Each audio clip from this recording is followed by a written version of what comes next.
as of now. We are recording. Hello, everyone. Welcome to the fifth of 5 episodes of our inaugural field guide series. And the first field guide that we chose to offer to the public and to you all is the field guide to the community resiliency model.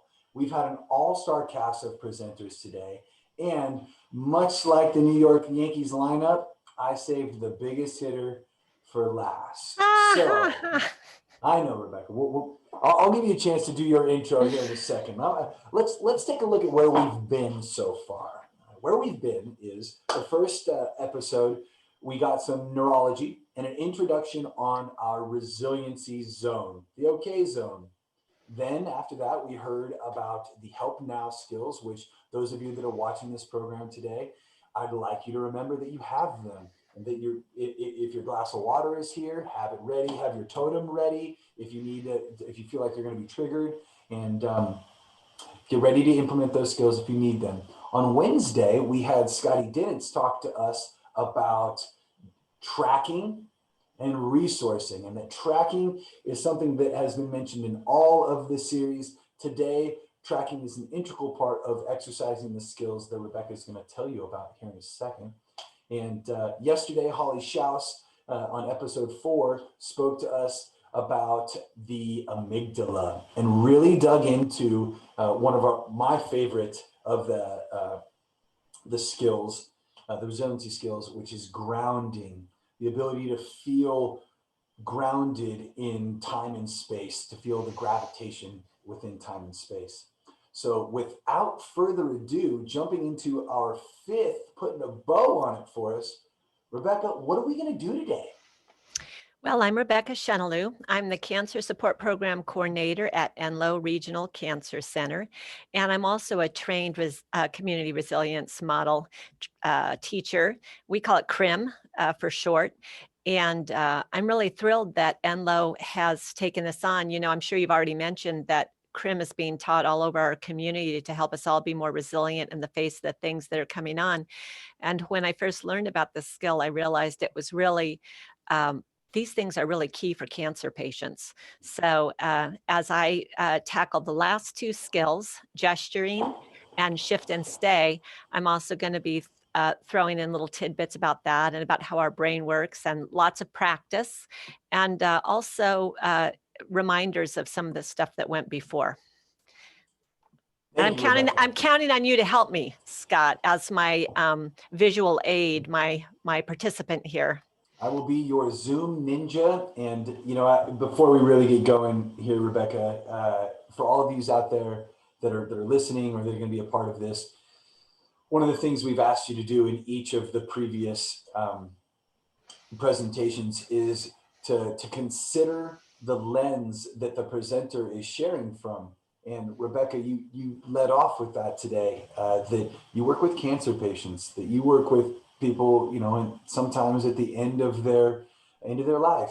I'm really excited to hear what your personal take is on some of these skills, how you've used them personally, and then of course how it relates to the challenges that Butte County is facing. So without further ado, let's get going. All righty. So have you ever had one of these moments? In cancer care, it's the moment when someone finds out that they've got cancer. Maybe you're a cancer survivor. There's a whole bunch of those around. And we all have these moments. And when crisis hits, we can easily be thrown out of our OK zone. And that's our resiliency zone, which I'm sure has been discussed in previous issues. But basically what happens is the alarms go off, the thinking part of our brain shuts down, the survival part of our brain kicks in. We can't really absorb information. We can't make good decisions or be in our OK zone until we're able to regulate some of the neurological alarms that are going off. And fortunately, there are quick, simple skills that can do just that. And you may have seen this already. I like using my actual hand to remember the skills because it's on the end of my arm. That means it's always there. And in previous sessions, like Scott said, you've been introduced to tracking, that central skill of noticing sensations in the body. And you've been introduced to resourcing and grounding and help now. And in this session, I'm going to teach you gesturing and shift and stay. And I like this little pinky finger. It's like shift and stay. Just shift. Yeah, there we go, Scott. Just shift. Yeah, we're going to shift. All right. So gesturing. It's one of my favorite skills because when I learned about it, I realized that I already do it. It's nice to find a helpful habit that you actually already do or that you find easy to do. And I think it's true, don't you think, Scott, that you kind of tend towards certain skills, more than others. And I have fallen in love with gesturing. So that's why I picked this one. It is spontaneous movement. It can be spontaneous movement that makes us feel better, makes me feel better. So I've noticed that, and Scott, just open up to just me now. I've noticed that I very naturally sway back and forth to calm myself. You can try it right now if you like, totally invitationally. Even just swaying my head back and forth a little bit calms me down. I sway when I'm standing. Yeah. There you go. And it's very natural. And I find myself doing it when I'm when I'm not even aware of it. And so I'm going to take a moment now and just track what's going on with me right now. When I notice that I feel my back rubbing against the chair, it's a sensation that's making it warm. And I notice that my tummy has become softer.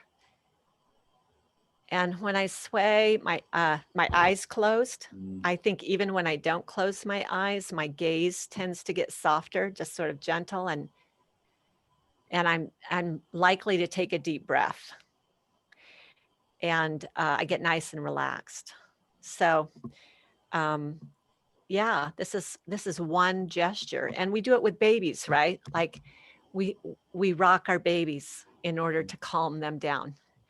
And it happens at the other end of the lifespan too. Think of old people in rocking chairs on the porch or people on porch swings. This swinging is a gesture that that relaxes us. I'm going to show you another couple. Go ahead and show my screen, Scott. I'm going to. You can select it over there, Rebecca. Oh, okay. All righty. There we go. So. I'm not seeing it yet. Okay, here you go. Now you got it? Boom. Okay, so sway. Many ways to sway. We've got the Brady Bunch sway. Oh, how many of you remember the Brady Bunch? This is like, everything's going to be all right. Yeah, we got it all together. We're grooving together. Brady Bunch sway. All right, we've got this kind of sway, right? When we get into music and we feel ourselves moving, we're praising, we're lifting up the spirit. Oh, I need that on a Friday afternoon. How about you, Scott? I feel it. Yeah. How about this one? I'm in my groove. I'm in my groove sway. I got the moves sway. I'm in the mood sway. No, sister's like, I'm feeling good sway. Yeah, there's all these different ways to sway. And I invite you now just to take a moment and, I want to go back. Take a moment and notice sensations in your body after doing that. My cheeks hurt from smiling so hard at feeding. Yeah.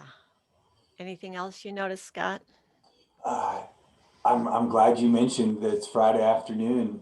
There is something about Friday afternoon that kind of gives permission. I suppose I give myself permission to loosen it up a little bit. That was a wonderful. I just feel smiley and alive right now. Yeah. I feel my heart rate picked up a little bit. I definitely feel my energy has increased a little bit. And I also feel the smiley muscles in my face going off just from those few seconds of gesturing. Like I said, it can be an unconscious thing, but gesturing can also be specifically tied to a certain meaning for you. And I'm going to share with you a gesture that my husband is famous for. It's called the stud strut. Scott, I'm sure you never do this, but standing in front of the mirror and going, yeah, I don't know, you might need the full screen, you know. Yeah, look at me. Right, there's a perfect model. Yeah.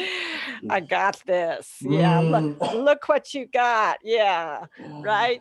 And that stud strut, it's like sometimes you do it because you're already feeling it, and sometimes you do it because you wake up feeling old and you want to feel it.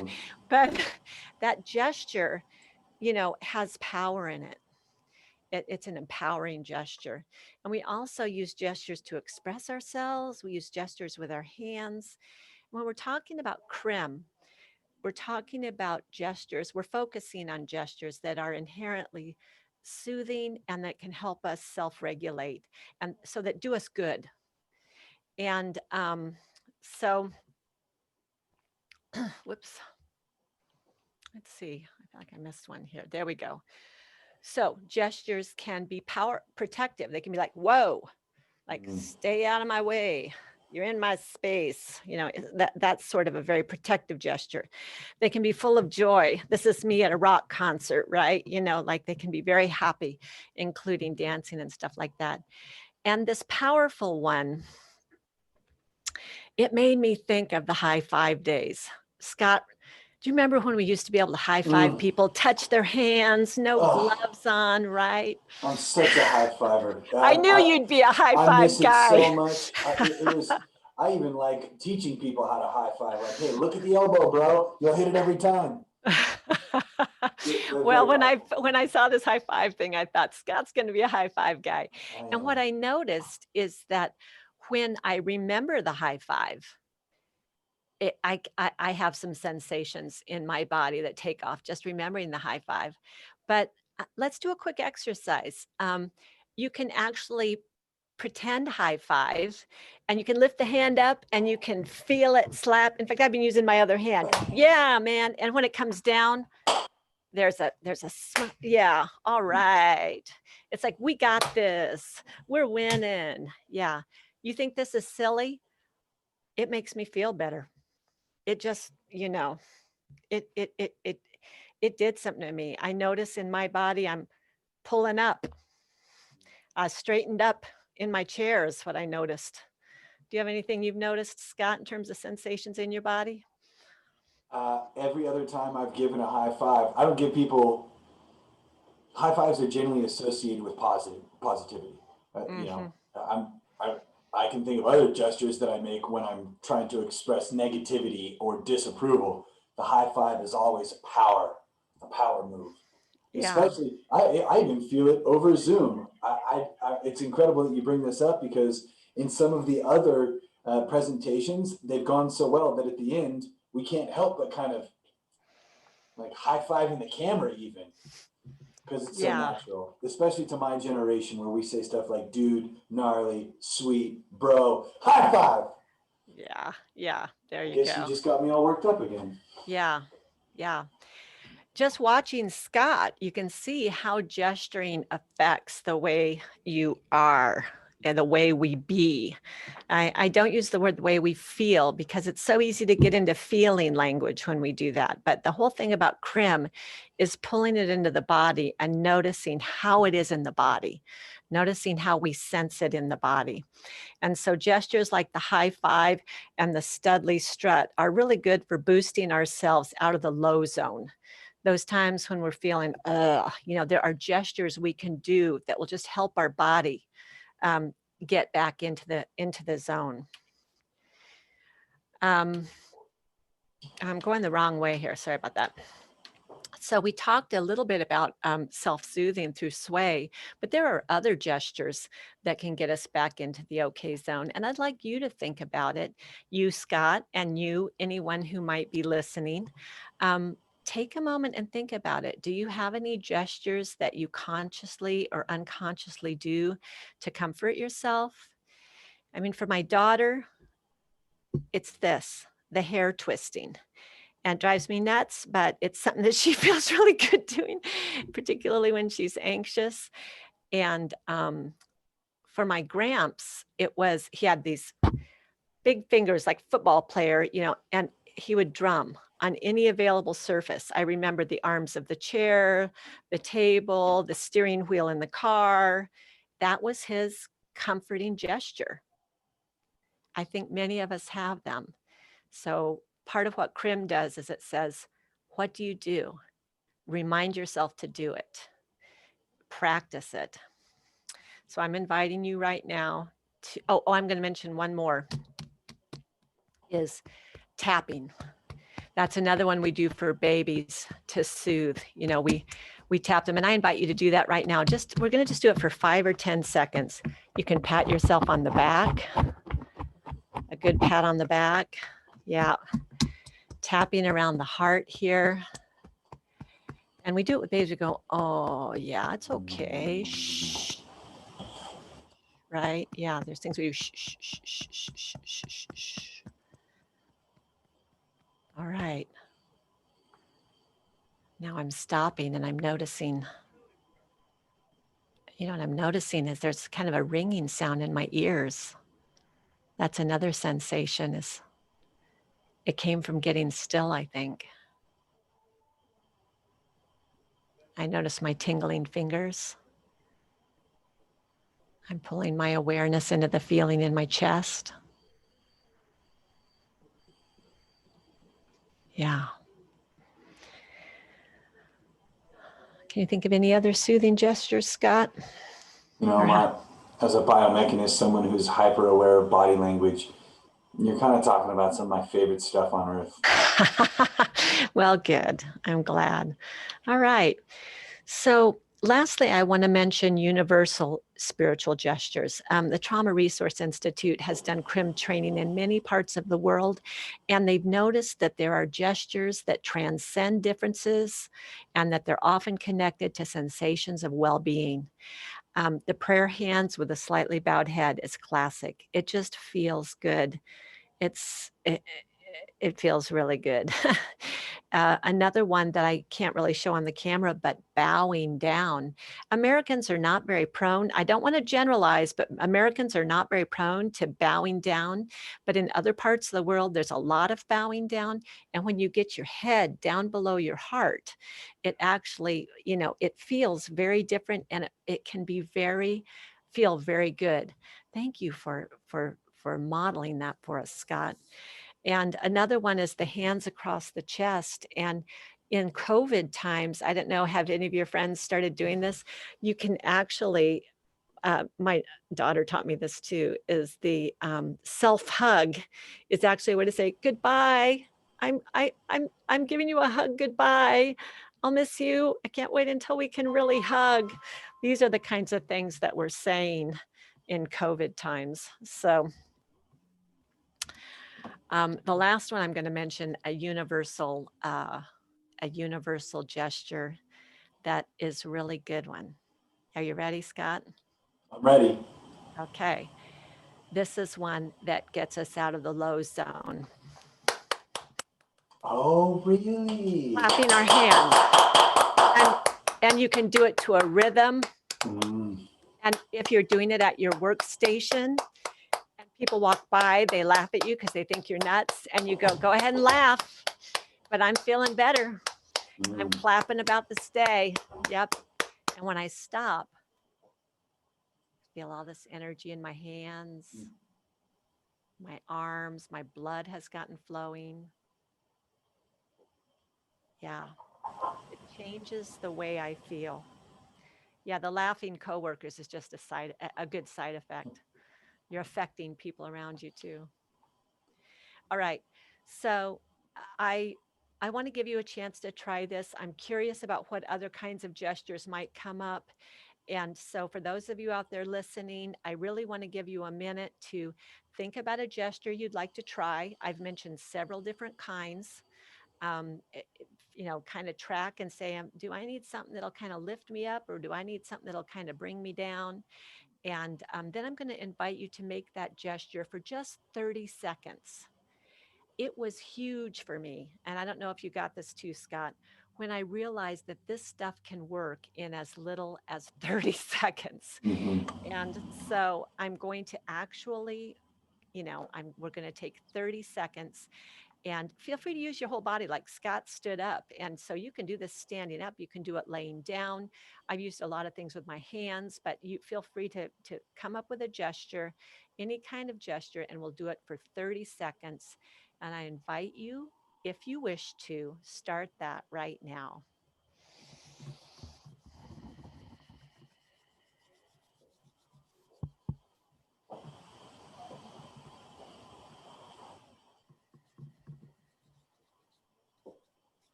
Okay. That was about 30 seconds, counted out. Let's track for a minute, Scott. So when you check inside your body, when you do a little scan, what do you notice? I feel sensation in my shoulders and in my upper chest here. Is that a pleasant sensation? Is it an unpleasant sensation? Is it a neutral sensation? It's a pleasant sensation. Okay. I've been told that putting your arms up over your head like this is a power position, and I agree. Mm-hmm. So what do you feel? What else do you feel in your body? If you feel like saying, and if you don't have to. Yeah, I feel calm. There's a very, first of all, there's a very comfortability between you and I, and this platform. Yeah, I still feel like I could do more of this. It is kind of addictive. The gesturing thing, when I started working on this presentation, like I knew I liked it. I knew I kind of spontaneously did it. But once I started working on this presentation, I've picked up all these gestures. Like the one I was just doing is rubbing my hands together like this. There's so much good feeling in rubbing your wrists and rubbing between your fingers and stuff. I've come up with all kinds of new ones thanks to this presentation. So thank you very much. Yeah, I'm just going to remind you all, I think you may have seen this slide before, but there are many ways to describe sensations. Sensation originates in billions of receptors distributed all over our body, not just our hands, not just our face or our stomach, but billions all over our body. And the more you pay attention and the more words you have to describe it, the more language you have with your body. And learning to pay attention to these sensations gives us greater awareness of how we're doing, how we're really doing. And so noticing if you're twitching or noticing how you're breathing, noticing, if you are feeling heavy or if you're feeling light, noticing if your muscles in your shoulders are tight or loose. These are all words that can be helpful. And I just invite you to continue to shift awareness into the body in order to allow the mind to re-regulate. I'm going to talk a little bit about the brain because these CRIM skills are based on biology and what happens in our brains. I'm going to go into this little explanation, particularly as it relates to memory, because our memories are like little capsules in our brain. And when they're released, we can be knocked out of our okay zone really fast, even if in real time we were having a pretty good day. I notice you're nodding your head. Yes, Scott. Yeah, I feel that too. I'm quite affected by memory. So let's talk about that a little bit. like I mentioned at the beginning of this presentation, I like to use my hand as a model, so I'm going to do it again. If you picture your brain like that picture on the screen right now, and this is all the thinking part of the brain, and in here is this amygdala. You've heard about this before, the orange thingy. It's the alarm system. And when it's highly stimulated, it releases hormones that affect our cortex, the thinking part of the brain. And it also interferes with the functioning of the hippocampus, which is that little part underneath that takes care of our explicit memory. And that's the part of our memory that remembers facts, that retains information. And this was really a great example for me, Scott, because people often report that when they're sitting in their oncologist's office getting the information about their diagnosis, they can't remember anything that was told to them. And there's been all this research done about the small percentage of what people actually remember from that visit. And it's because their alarm system is going off and disabling, their ability to remember. And this happens, when we're in the midst of any trauma. It's normal to have a hard time remembering the facts when our amygdala is redirecting all of our brain energy to survival. And these survival responses are automatic responses. We don't control them. They occur whenever we perceive a threat. We respond instinctually to survive. And you've probably heard of fight or flight, but the nervous system can also trigger us to freeze, which is like playing dead, right? And an additional survival response that I learned about in TRI is that you can have a hormonal release of oxytocin when you're in a traumatic situation, in order for you to be able to tend and befriend your aggressor as a way to survive.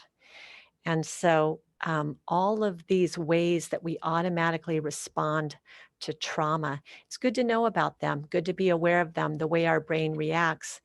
And research shows that if we find ourselves in situations where our system kicks into these responses, particularly in childhood, the memory of those responses can become deeply embedded in our implicit memory. And the implicit memory is the unconscious retention of information, not facts and figures, but kind of like the way our body remembers how to jump rope or ride a bike, and the way that our memory retains sensory and emotional elements of trauma. And since implicit memories are unconscious, they involve these automatic responses and processes and internal states that don't have a rational connection with ourself and a sense of time, but they can be triggered out of the blue. And I'm not going to go into this too deeply. There's a bunch of science behind it, but I wanted to mention it because it's important for those of us who are affected by stressful things like the fires or a cancer diagnosis to understand. Our brains have stored a whole bunch of implicit memories from those experiences, and we may have no conscious awareness that these memories are being triggered, but our bodies will respond when those implicit memories of trauma are released. And if we're in the habit of practicing tracking, we can notice that something's going on. So that's where the tracking skill is really good. And in the Cancer Center, I'll give you an example of Cancer Center. I've had people tell me that just driving into the parking lot, they start experiencing physical symptoms again, even if it's years after their treatment. That's a pretty powerful example of how implicit memory can cause a physical response without us being conscious about it at all. Do you have any, I'm going to put you on the spot, Scott. You are invited to share with me. You don't have to share with me, but have you had any experiences or heard any stories about, implicit memories getting triggered? After it feels trite after mentioning that when people drive into the cancer center, they get my example is I hope it's kind of funny, because it Good. was to me when I found out what was actually happening after receiving the CRIM training. I I cannot go to Costco without being triggered at a level. My parents, it has to come from my childhood. I come from a family of 5. We would go to Costco for everything. And we showed up on my honeymoon with my wife in Maui. And of course, it makes sense to go purchase, some of the libations and that kind of thing from Costco because it's right there. I walked in to Costco on Maui, and for my honeymoon, the most angry, awful, and upset person ever. And we couldn't understand why. It's not like I wasn't sleeping well or anything. It's because I just should stay away from Costco. Interesting. Now I know that it triggers me, and I have not been able to put my finger on why, but it doesn't matter why anymore. Now, even the mention, I don't even like saying the word. It brings about unpleasant sensations to me. Luckily, there's lots of other places to shop. So that's my example of an implicit memory setting some kind of weirdness off in me is I just don't shop at Costco.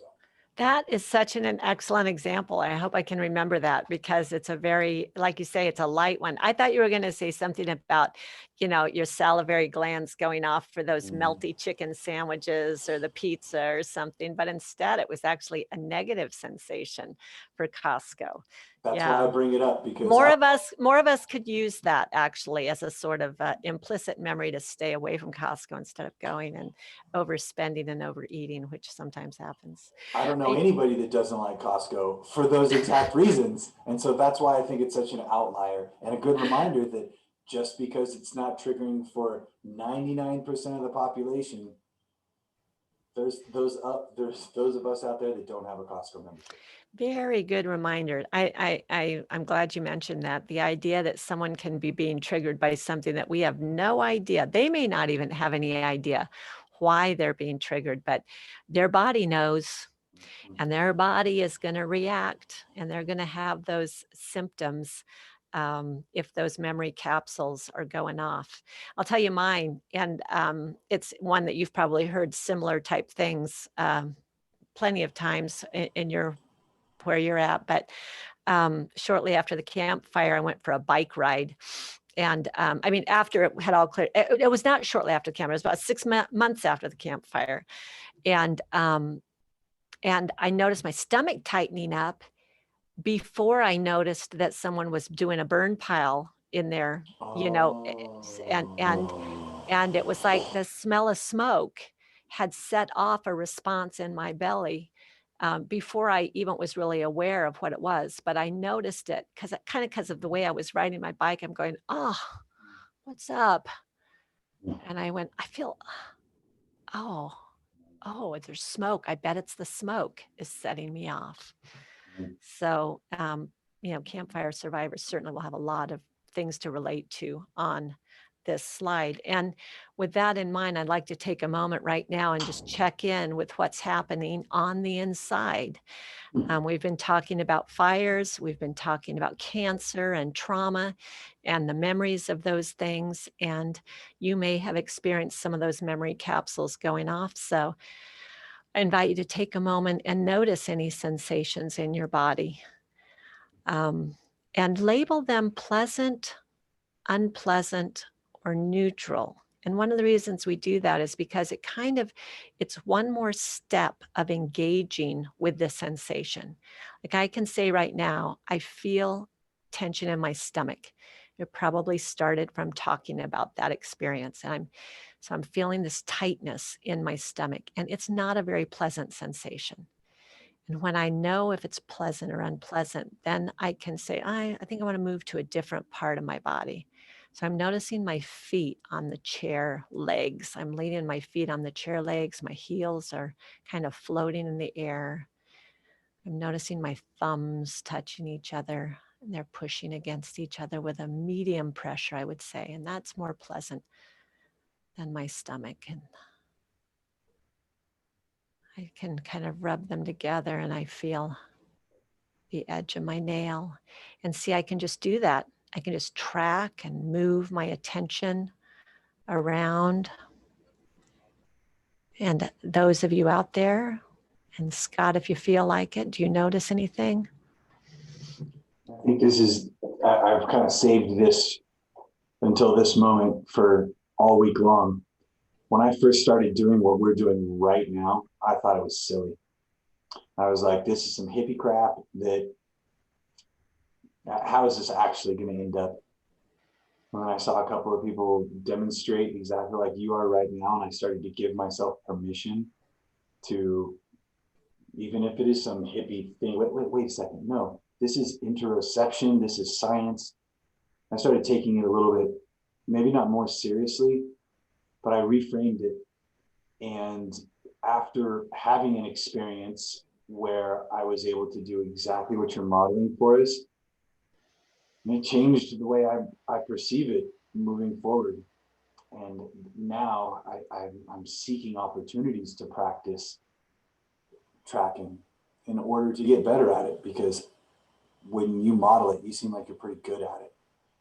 Well, it's funny you say that, because I also had the same reaction, and it was because I have known about this for a long time. I've had this in classes and stuff. They say, "Where do you feel it in your body?" And I'm thinking, I don't feel anything in my body, because I'm so much in my head.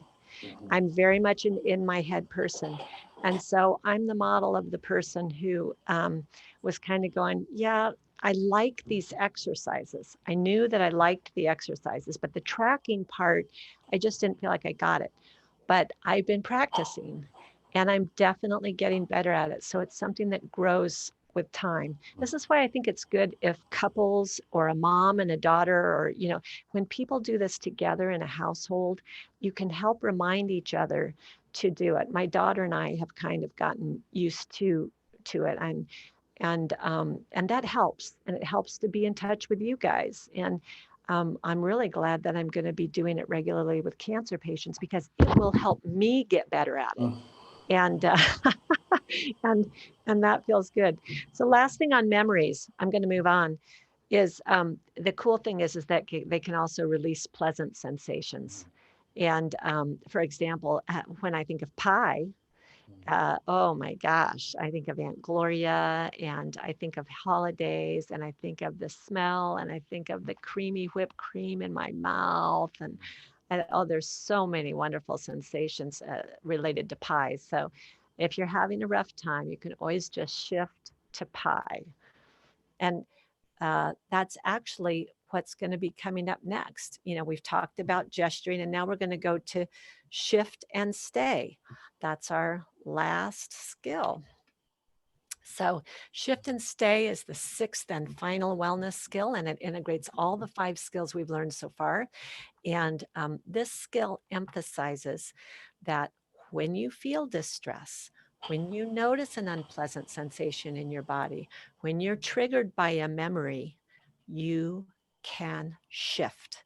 It's like this confidence that you can shift your awareness. You can start by just doing what we were talking about, tracking the sensations in your body. And when you notice an area of discomfort, just move your focus to another part of your body that's more comfortable, and stay there until you feel more stable. Another reason I was so excited about this skill is because I had learned this skill as a part of a cancer care thing. They were actually already, I had watched videos, and there was another model where shift and stay was something already being used, because when you're dealing with cancer, your brain spins out. I mean, there's so many different things that you're trying to get your head around. And this idea that and everything feels out of control. Same way when you're a fire survivor. So many different types of traumas make us feel out of control. And this one little skill makes us realize we do have some control. We can shift our awareness to a place that's more comfortable, and we can choose to stay there until we feel some relief. So it can be pretty dramatic. Scott, you remember in our training, I'm not going to mention any names, but someone in our training was we were doing the tracking exercise. I was sitting there not feeling much because I was, not that good at tracking yet. And she was describing this back pain. She has chronic back pain. And we were in this training for 8 hours a day for like 5 days. So she was suffering a lot of back pain. You remember this moment? And the trainer said, okay, let's just stop. I want you to, shift your awareness to that sensation. And then I want you to track through your body and find a different part of your body where the sensation is either pleasant or neutral. And we watched this woman's face on the Zoom screen and we saw it go, I mean, I just remember it pretty dramatically because she said, it's going away. Like it went away, and she was just in disbelief. And that was a big aha moment, I think, that for something and pain is something a lot of us deal with. I watched her face and I had heard about this being used for pain, both for cancer pain, and because I have a friend who went to the Mayo Clinic in Minnesota because he has chronic pain. And this is the sort of stuff they're teaching there is, that the pharmaceuticals have mixed results for a lot of people, but teaching you how to shift and stay in a place where your pain is not. It works. Rebecca, before you go too much farther on this almost tees up that quick little conversation we have as you were finishing up the memory concepts. Is for those of you that have not done this and that don't have faith in the process, good luck. But if you have the courage to even consider that it could be of benefit for you, you're that much closer to giving it a shot and then at least deciding whether it is or is not for you. But don't put it down. I encourage you not to put it down until you've really practiced it. Not just once, not just twice, but often enough to go, yeah, I've tried it a bunch of times and it's not for me, because it has been pretty powerful for me as well. Mm-hmm. Well, the Trauma Resource Institute has used this all over the world, and some pretty, you use the word gnarly, some pretty gnarly disasters. But I'm thinking of campfire survivors in their truck riding up and down the hill, and how, just sitting in your truck, you can track what's going on. You can shift your awareness from your whirling thoughts into your body. You can practice it at certain times until you get more able to do it when you need it. So I agree with Scott. It's worth giving it a try. So we talked about shifting your awareness to different sensations in your body, but you can also, if you, like Scott and me, can't relate that well at this point to that idea of a sensation in your body, if you're still working on that part, then shift your attention to one of the skills. I'm going to review them really quickly. Shift your attention to a resource. This was my favorite until I started getting into gesturing more recently, because I had also learned about this through another model, that when we think about something we love, when we think about something that brings us joy, when we think about something that makes us feel stronger, for even 60 seconds, 90 seconds, if we can stay there with our attention, it gives our mind a chance to regulate. So you can pick a resource. Scott went over the details about grounding. You can shift to noticing how you're being held. We're all being held by this universe. I'm being held by my chair. I feel my feet being held by the ground. I feel my arm being held by the armrest, just shifting my noticing to that. And give yourself a couple minutes. And the help now strategies, Scott, has mentioned some of those, or a gesture, which I have gone over. Do any of these things, or more than one if you need to, until you feel back in your okay zone. So we've been talking about it. Scott and I have been talking about it, but let's take a minute, and it literally just takes a minute to try this. I'm going to invite you first, as you're sitting here, to track. you've been listening to me, your eyes have been watching the screen. You can close your eyes if you like. You don't have to. I find it helps to close my eyes, but closing your eyes isn't for everybody. And I often start at my, at the top of my head and kind of scan down, like my awareness is a flashlight, looking into the different parts of my body and seeing if I notice any sensations. I invite you to, when you feel a sensation, to stay with it a second and say, is this pleasant? Is this unpleasant? Is it just neutral? Because that's one of the way you practice getting your attention to hold there for a second. And then I scan on down. And I scan parts of my body that down to my knees. How often in the day do we notice our knees? But, it's like, oh, I've got knees. I've got shins. I've got toes.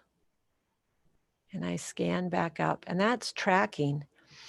And if you're not feeling anything, that's okay.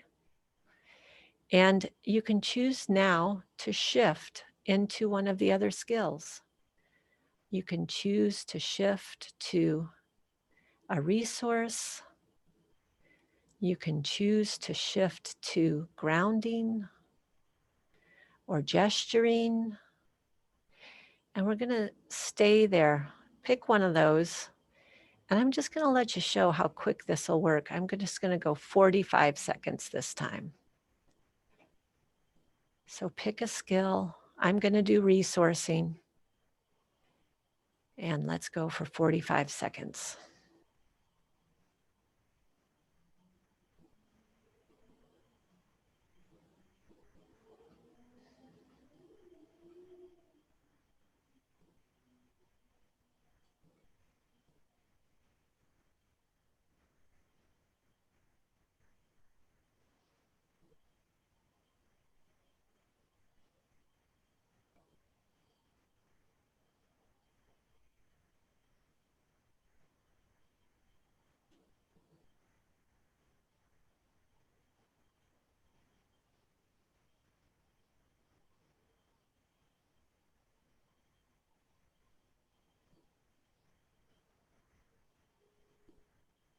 So that's 45 seconds.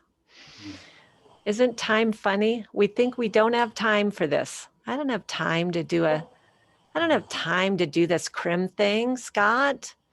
But when we stop and pause and do it for less than a minute, it allows us to really shift into a whole different state. You know what I appreciate about that exercise is the challenge of staying. I find it's not as challenging for me to shift into something as it is to stay, because staying there means I'm not thinking about burgers for dinner. I'm not thinking about, I feel thoughts coming in to try and displace me from the exercise. And that's my favorite part, is I really appreciate that challenge. I think a lot of us are not used to staying. We're in a very distracted culture at this point in time. And the idea of staying with even 45 seconds is challenging. That's why I like resourcing for learning how to stay, because you can embellish your resource by, so for instance, my resource, when I was in my 20s, I lived in the yoga ashram in India. And I remember so clearly the coolness of the air when I would get up in the wee hours to meditate. And I remember walking through the rose garden. And when I resource that experience, I can smell what the air was like. Very different smell than Northern California in India. And I can remember the light and the way the air felt on my skin. And I can remember the walk, and I can kind of, it's like a story, you can walk yourself through then arriving at the meditation hall and what it sounded like when you walked in. And And I can get through 45 seconds a lot easier when I'm resourcing than when I'm doing some of the other skills. Although gesturing is getting right up there. This is a pretty good spot, I think, to mention as well, Rebecca, that each of these skills, especially gesturing and especially shift and stay, they're as much an observational opportunity looking outwards at another person as they are turned inwards, in that they hold significant value in both directions. Yeah. What are your thoughts on that as someone who meets with folks that are in the thick of it in their cancer treatment? I think you're talking about mirroring, at least with the gesturing, and it's true. I mean, even if you start swaying, I mean, people can pick that up. If you start smiling, there's research that shows that people smile, so. And definitely our different gestures can be either calming or agitating for other people. So I think for gesturing in particular, yeah. And then once you start using the skills, you can find ways to incorporate it with other people. My daughter had it. It doesn't have to be a big deal. You don't sit and give a lecture, you just do these gentle little suggestions. And they will pick up on their own that, people around you will decide what works and doesn't work for them. And the tracking thing, she'll come home and say, "Oh my God, Mom, I had this thing happen. And I noticed it in my stomach. And I did that thing where I just shifted to a different part of my body. And it helped so much." And that was just something that was offered in a moment, when she was telling me about something stressful. And I just said, "Where are you feeling that in your body?" And she could tell. She was pretty good at the tracking. She gravitates to it because she's pretty good at it. Yeah. That's what's nice about the 5 skills, is that it's 6 skills, is that there's several different options. Yeah. All right. I'm ready for the big ahas. So the big takeaways here, I think, for all 5 of these videos and for this one, is that just to remind everyone that we're so critical of ourselves. We beat ourselves up. We feel like we should get over things. We talk and talk and talk about things. And I just like to remind people that these symptoms we're experiencing are so often, automatic, happening on our insides. We don't have that much control over those reactions happening. They're biology, not mental weakness.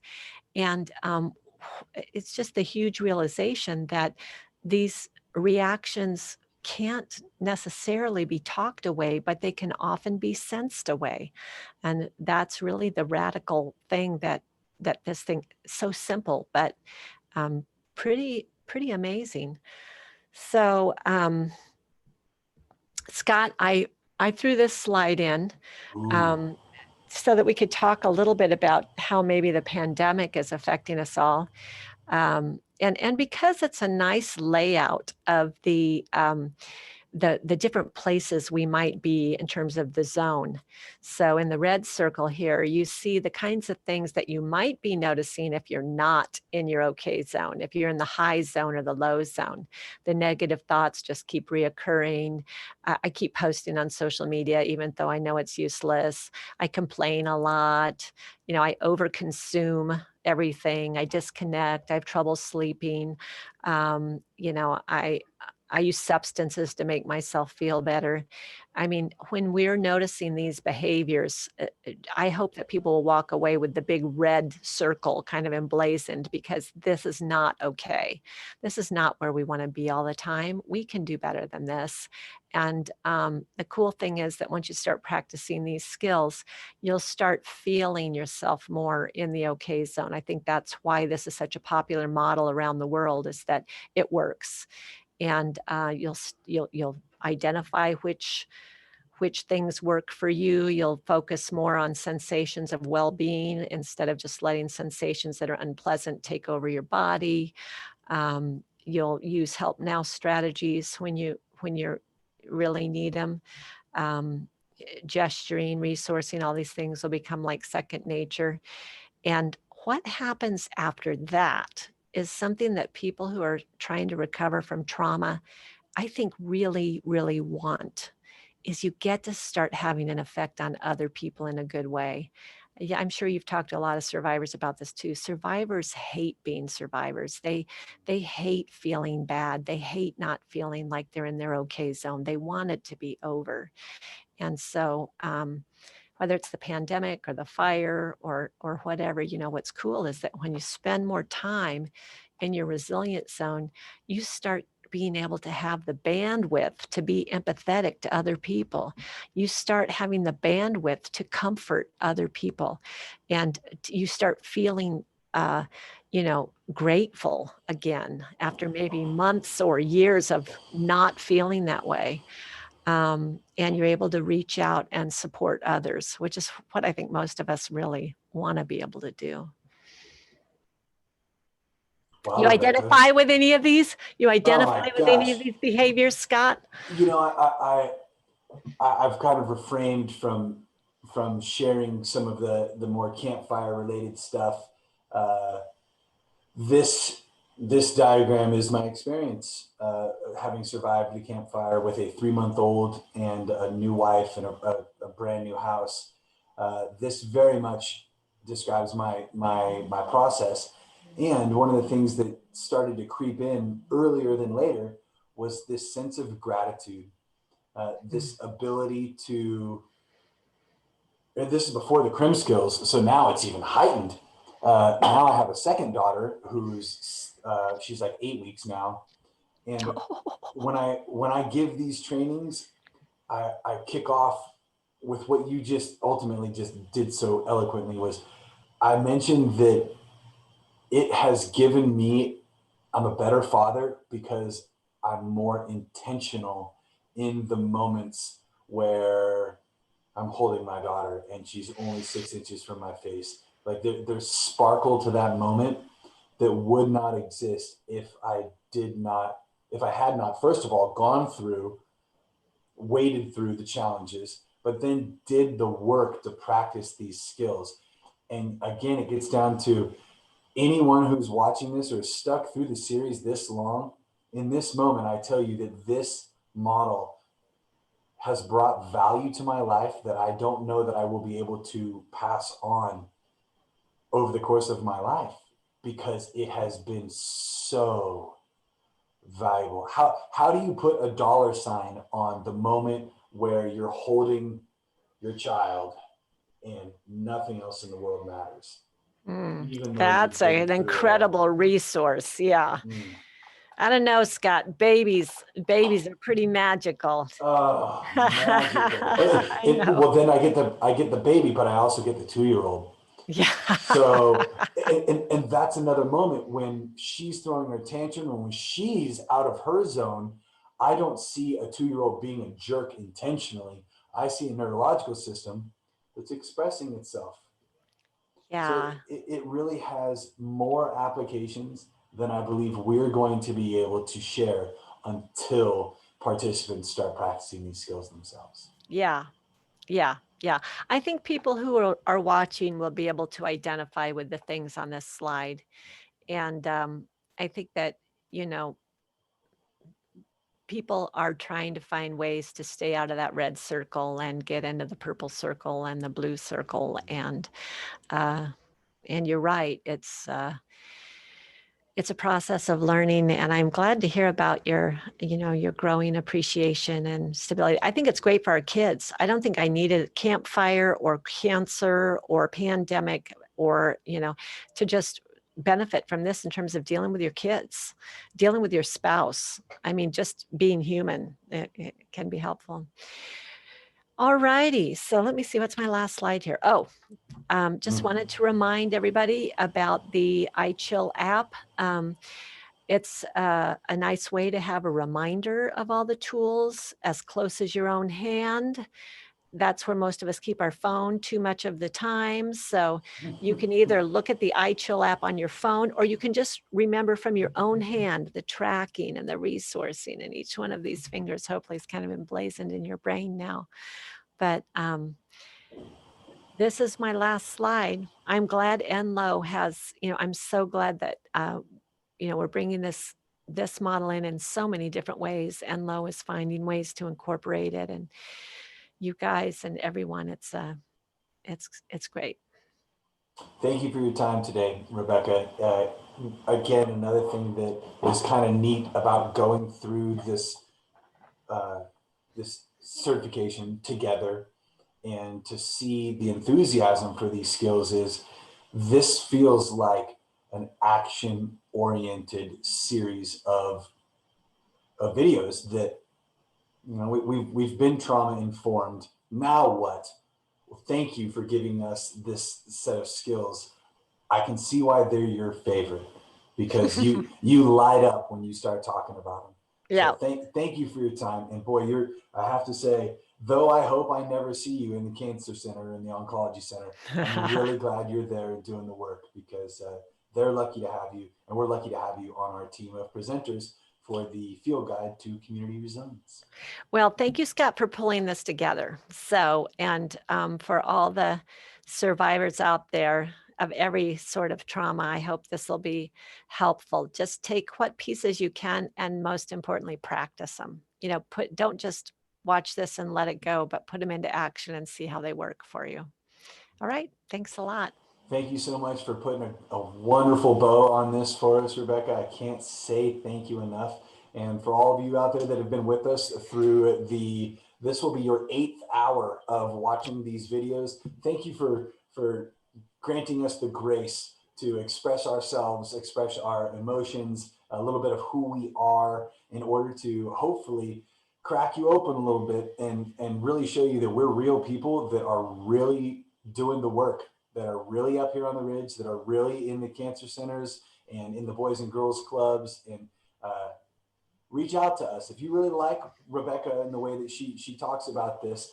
You can bring her in if she's available. Reach out to us and we'll connect you, and hopefully Enlo will set her loose for you. And I actually sit in the Enlo Cancer Center library, which is a public library, and you do have to be screened to come in. But my phone number is all over everything related to cancer support on the website and everything. You can just call and make an arrangement, come in, and I'll work with people one-on-one with the skills. I'm happy to do that, and I'm around every day but Tuesday. I'm in the cancer center. So I'm glad we talked long enough for me to remember to put in that plug. Good. Shameless plugs. I'm all about it. All right, everyone. Thanks for being a part of the field guide to community resilience. You take care. And we'll see you later.